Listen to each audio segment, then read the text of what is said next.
పాత్రికేయ మిత్రులకు, electronic media సోదరులకు, విచ్చేసిన అతిథులందరికీ కూడా పేరు పేరున స్వాగతం. అలాగే ఒక ఫోన్ కాల్ అడగగానే ఎన్నింటికి రావాలి అన్న ఒకే ఒక్క మాట, అంతా మించి ఏం లేదు. నా సోదరుడు Anil, thank you so much. ఈరోజు అనిల్ రావటం వల్ల ఈ సినిమాకి ఇంకా కొంతమందికి, ఇప్పటిదాకా ఎంతమందికి రీచ్ అయిందో ఇంకా కొంతమందికి గట్టిగా రీచ్ అవుతుంది.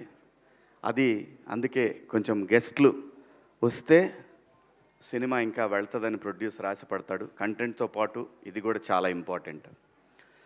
ఇంకా నా విషయానికి వస్తే, నేను చిన్నప్పటి నుంచి నాకు ఆ డప్పు సౌండ్ వింటే ఒళ్ళు పొంగిద్ది, ఆగదు, అస్సలు ఆగదు. అమ్మతోడు నేను అన్నీ మర్చిపోతా, అసలు నేను ఆగలేను. చిన్నప్పుడు ఊర్లో మాకు సముద్రయ్య అని ఒక అతను ఊళ్ళో ఏది జరిగినా డప్పేయటానికి వచ్చేవాడు. తప్పెట అంటాం మేము, తప్పెట వేసుకొని వచ్చేవాడు, అన్నీ అనౌన్స్ చేసేవాడు. అతనితో పాటు వెనకాల పరిగెత్తుకుంటా డ్యాన్స్ వేసుకుంటూ వెళ్ళేవాళ్ళం. అది నరనరాల్లో జీర్ణించిపోయింది. సో అందుకే ఎవరిని ఇబ్బంది పడి ఉంటే సారీ. మా సినిమా కూడా దండి, ఏం పర్వాలేదు, ఈ సినిమా కోసం ఆ మాత్రం చేయొచ్చు. దండోరా ఈ సినిమా తర్వాత ఈ సినిమా ప్రొడ్యూసరు నా దృష్టిలో ఇంకా యూత్ బాయ్ నైట్ లైఫ్లన్నీ వదిలేస్తే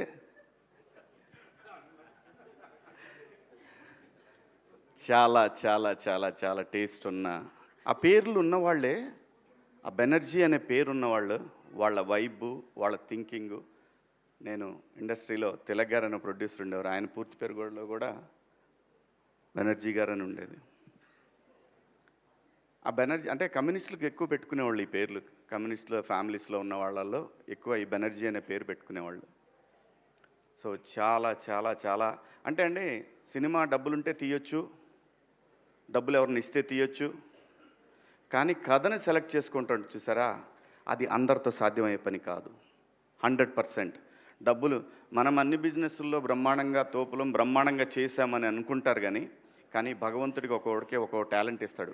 డబ్బులు ఇవ్వకపోవచ్చు, డబ్బులు అవే వస్తాయి. సరస్వతి ఉంటే లక్ష్మి నడుచుకుంటా వచ్చేస్తాయి. అంటే అలానే ఆయన దగ్గర డబ్బు లేదని కాదు నా ఉద్దేశం. కథని సెలెక్ట్ చేసుకోవటం దగ్గరే ఏ ప్రొడ్యూసర్ సక్సెస్ అయినా కానీ దానికి పునాది అదే. అలాంటి ఐక్యూ ఉన్న, దండిగా ఉన్న నిర్మాత బెన్నీ గారు. డెఫినెట్గా ఈ సినిమా తర్వాత ఆయన్ని చూసే విధానం మారిపోద్ది. అలాగే దర్శకుడు, సినిమా అంటే ఎవరికి ఇష్టం ఉండదండి, ఎవరికి ప్యాషన్ ఉండదు. తన కెరీర్ని అమెరికాలో తన స్టూడెంట్ లైఫ్ని, తర్వాత తన జాబ్ని ఎంజాయ్ చేసిన తర్వాత, తనంటూ ఇంకా నేను బతకగలనే ధైర్యం వచ్చిన తర్వాత సినిమా కోసం తనకున్న అన్నీ వదిలేసుకొని సినిమా మీద ఉన్న ప్యాషన్ తోటి ఒక మంచి కథ రాసుకొని, మంచి కథ అంటే అండి, ఈ సినిమాకి ముందు చెప్పాల్సింది, ఇది చాలా బాగా రాసిన స్క్రిప్ట్ అండి. నాకు కథ అంతా తెలిసినా సరే థియేటర్లో నేను చూశాను. మేడం, మా ఆర్టిస్టులు ఎంతమంది చూశారో నాకు తెలియదు.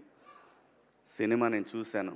ఎక్కువ చెప్తే ఓవర్ అవుతుందేమో అనే భయం కూడా ఉంది లోపల. కానీ నేను నా రీఎంట్రీ తర్వాత, నేను డబ్బులు నాకు చాలా అవసరం, నాకు కూడా చాలా అవసరం. నాకు 2 పిల్లలు, మీకు తెలుసు, వాళ్ళని చదివించాలంటే ఎన్ని ఇబ్బందులు ఉంటాయో. అందులో సినిమా యాక్టర్ కొడుకనగానే వాడికన్నా నేను ఎక్కువ ఆలోచిస్తే ఇండేమని అనుకుంటారేమనే అదొకటి. బట్ లక్కీలీ అలా ఆలోచించే పిల్లలు కాకపోయినా కానీ చదువులకి చాలా అవుతుందండి ఈ రోజుల్లో. అలాంటి పిల్లలు అనేసరికి మారిపోయింది నా ఆలోచన. అలాంటి సిచ్యువేషన్ ప్రతి తల్లిదండ్రికి ఉంటుంది. అలాగని చెప్పి ఆ తల్లిదండ్రులు వాళ్ళ పిల్లల్ని అంత ఈజీగా వదిలేరు. సినిమా దేని గురించి మాట్లాడుతుంది అనే దాన్ని నాకు అతను స్క్రిప్ట్ చెప్పినప్పుడు ఒక క్యారెక్టర్ కనెక్ట్ అయ్యానండి. నేను ఒక క్యారెక్టర్ కనెక్ట్ అయ్యాను. నా పాత్ర చాలా బాగుంది, సినిమా నా చుట్టూనే తిరుగుతుంది, కానీ అప్పటికి టెంప్ట్ అవ్వాల నేను. ఎందుకంటే నేను ఇండస్ట్రీకి వచ్చి రీఎంట్రీ మళ్ళీ వచ్చిన తర్వాత ఆ డబ్బులు అనే పదాన్ని పక్కన పెట్టి 13 సంవత్సరాలు నేను సర్వైవ్ అయ్యాను. ఇంకా నాకు డబ్బులు కాదు కావాల్సింది, నాకు ఇంత పేరు ఇంత రెస్పెక్ట్ ఇస్తున్న వీళ్ళకి గౌరవం ఇవ్వాలి, మంచి సినిమా అయితేనే చేద్దాము, లేకపోతే పుట్టించినోడికి తెలుసు ఎలా తీసుకుపోయే వరకు ఎలా నడపాలనేది ఒక బలమైన ధైర్యం వచ్చిందండి నాకు. అలా అతను చెప్పిన ఆ కథని విన్న తర్వాత, నేను బిగ్ బాస్ హౌస్ నుంచి వచ్చిన తర్వాత, నా 90s రిలీజ్ అయిన తర్వాత నేను ఫస్ట్ ఒప్పుకున్న సినిమా కూర్మనాయక. అది చాలా గ్రాఫిక్స్తో ఉన్న సినిమా, ఒక నెగిటివ్ క్యారెక్టర్ నాది, నాకు బాగా నచ్చిన కథ అది. దాని తరువాత కోర్టు కాదండి నేను ఒప్పుకుంది, ఈ సినిమా.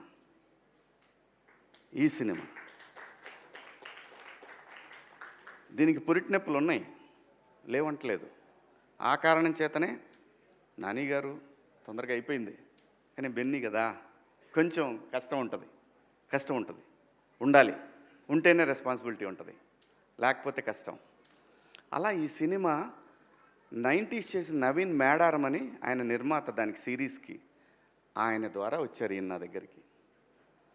ఈయన వచ్చినప్పుడు ఫస్ట్ నాకు పిచ్ డెక్ పంపించమని చెప్పాను నవీన్ మేడం, అది పంపించారు. ఆ తర్వాత ఆయన కథ చెప్పారు, వచ్చి నాకు కథ చెప్పారు.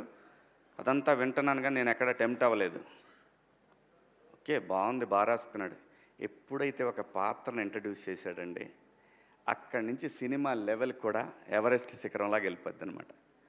ఆ ఎవరెస్ట్ శిఖరంకి వెళ్ళిన తర్వాత బయటకు వచ్చే హై ఉంటుంది చూసారా, ఆ హై మీరు ఇందాక చూసిన తమ్ముడి డ్యాన్స్ చాలా బాగా రాసుకున్నాడండి. నిజంగా నేను అమితంగా ప్రేమించేమీ మాట్లాడట్లేదు. సినిమా తీసేవరకే ప్రేమిస్తాను నేను. సినిమా తీసిన తర్వాత అది ఎడిటింగ్ రూమ్లోనైనా థియేటర్లో నిర్దాక్షిణ్యంగా దాన్ని నేను హేట్ చేసినంత ఎవరు హేట్ చేయరు. అబ్బా అంట. మా వాడు ట్రైలర్ చేసిన అబ్బాయి అక్కడక్కడ లూజ్ ఫ్రేమ్స్ ఉన్నాయో అన్న, పెద్ద కొంచెం టైట్ పెట్టొద్దు, తెలీదు మరి ఎవరో ఏమంటారో, బయటికి వెళ్తుంది ఫస్ట్ మన బిడ్డ బయటికి వెళ్తూ ఉంది ఫస్ట్ టైం అని చెప్పి ఆ భయం ఉంటుంది. ఆ భయంతో చాలా చెప్తాం. నేను మళ్ళీ సినిమాలు చేయటం మొదలుపెట్టిన తర్వాత నాకు అందరు కొత్త డైరెక్టర్లే వచ్చారు. అన్ని కంటెంట్ ఓరియంటెడ్ ఫిల్మ్సే. ఏ ఫిలిం కూడా డబ్బుల కోసమే, డబ్బులు తీసుకుంటున్నాను, డబ్బులు తీసుకోవట్లేదు, మళ్ళీ అలాంటి మాటలు మాట్లాడకూడదు. డబ్బులు కావాలి కదండి అని అలా బతిలాడుకొని తీసుకుంటున్నాను, అది వేరే విషయం. కానీ ఆ కంటెంట్ విషయంలో మాత్రం నో కాంప్రమైజ్, నో. ఈ సినిమా ప్రతి ఒక్కళ్ళని, చాలా సినిమా రిలీజ్ అయిన తర్వాత, రేపు లేదంటే ప్రీమియర్స్ పడ్డ తర్వాత జర్నలిస్ట్ సోదరులు ఉన్నారనే పెద్ద ధైర్యం అయితే నాకు ఒకటి ఉంది. ఎందుకంటే మీరు రీసెంట్ డేస్లో వాళ్ళు మీరు చూశారు, ఒక ప్రీ వెడ్డింగ్ షో కానీ ఆ తర్వాత వచ్చిన 2-3 సినిమాలు కానీ వాళ్ళు బ్రహ్మరథం పట్టిన విధానం, అది ఇండస్ట్రీకి శ్రీరామరక్ష, నిర్మాతలకి శ్రీరామరక్ష. అలాంటి ఒక ధైర్యం నాకుంది. ఈ కథని వాళ్ళు ఎలా చూస్తారనే దాంట్లో నేను సినిమా చూసా. సినిమా అద్భుతంగా వచ్చింది. ఇది మార్నింగ్ షో వరకే, ఈ వారం చిన్న సినిమాలు ఏం రిలీజ్ అవుతున్నాయి అని మాట్లాడుకునే వాళ్ళకి మాత్రం ఈ వారం చిన్న సినిమాల్లో ఇదొక చిన్న సినిమా. కానీ 25th సాయంత్రానికి ఇది చాలా పెద్ద సినిమా.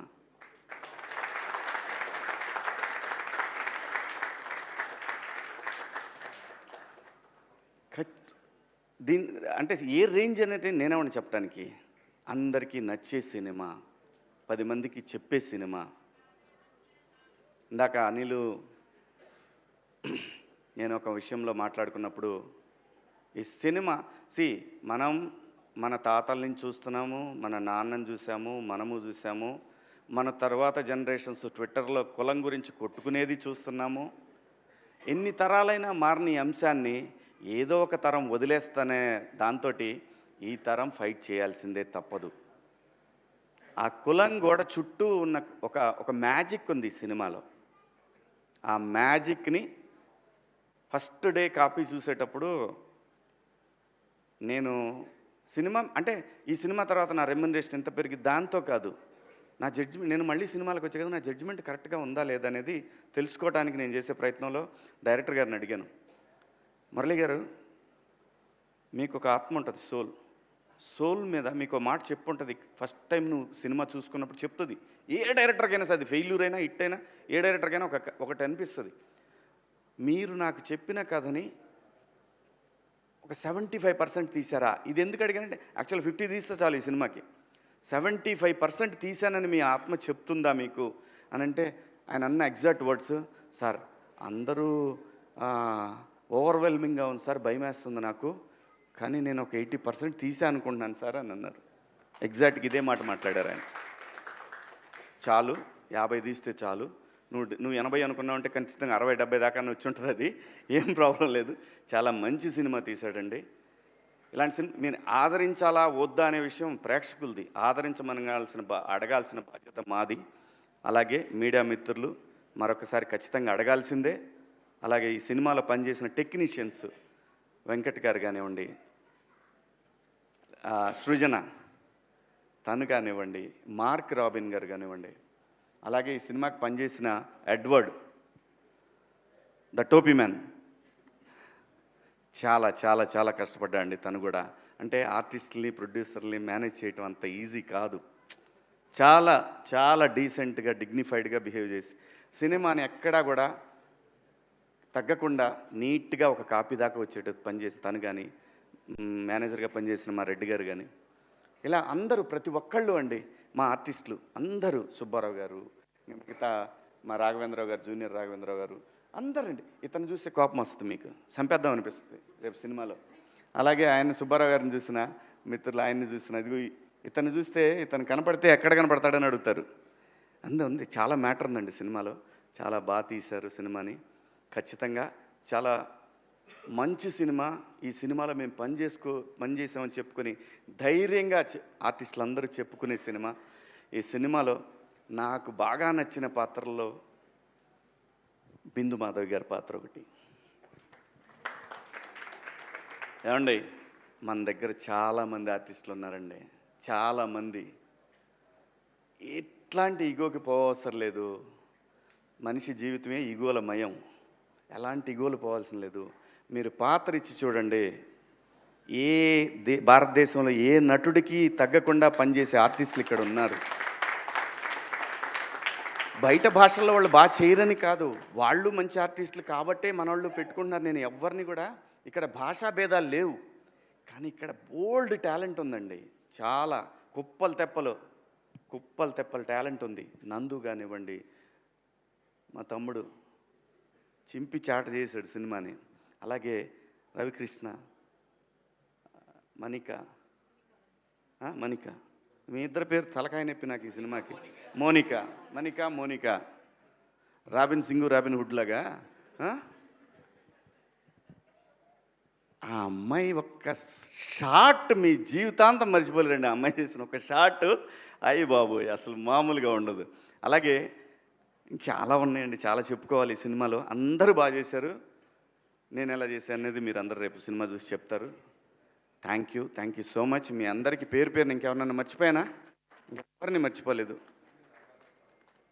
ఆ అమ్మాయి ఇంక సింగర్గా మిగలదు, యాక్టరే, ఖచ్చితంగా యాక్టరే. ప్రతి ఒక్క ఈ సినిమాలో ఒక్క పాత్ర కూడా వేస్ట్ పాత్ర అనేది ఉండదు. అంటే గ్రూపులో ఏదో పెట్టారులే, ఫ్రెండ్స్ ఉండాలి కాబట్టి ఫ్రెండ్స్ పెట్టాను. సత్యన్న అని ఇంకో క్యారెక్టర్ ఉంటుంది, tea man.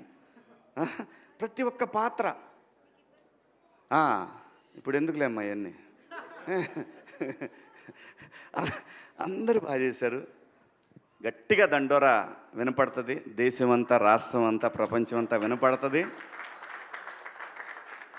Thank you so much. ఈ సినిమాలో అవకాశం ఇచ్చిన బెన్నీ గారికి, అలాగే డైరెక్టర్ గారికి, ప్రతి ఒక్కళ్ళకి. అన్నిటికన్నా ముఖ్యంగా ఈరోజు ఈ స్టేజ్కి ఒక గ్లామర్ తీసుకొచ్చిన నా సోల్ తమ్ముడు అనిల్, థ్యాంక్ యూ. అబ్బాయి అని పిలుచుకుంటా నేను. మా పిల్లల్ని కూడా అబ్బాయి అని, ఎరా అని పిలుచుకుంటా, కానీ అబ్బాయి అని పిలుచుకుంటా నేను.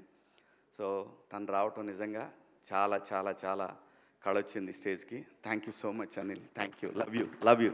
కాసర్ల శ్యామ్ గారు, అమ్మా ఇతను మళ్ళీ నేషనల్ అవార్డు కొడతాడు గ్యారంటీ, డౌటే లేదు, ఏం డౌట్ లేదయ్యా.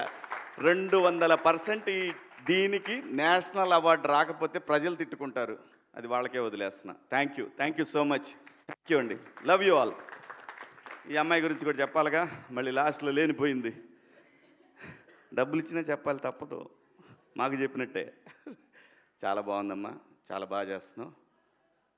ముఖ్యంగా నీ డ్రెస్ సెన్స్ చాలా బాగుంది. దయచేసి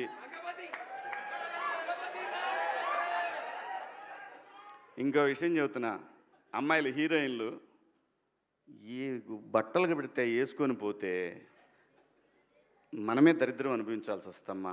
ఏమనుకోవద్దు, హీరోయిన్లు అందరూ మీరు అనుకున్నా నాకు పోయేది లేదు, లాగి పీకుతాం మనం, అది వేరే విషయం. కానీ మీ అందం చీరలోనో, మీ అందం నిండుగా కప్పుకునే బట్టల్లోనే ఉంటుంది తప్పితే సామాను కనపడే దాంట్లో ఏముండదమ్మా.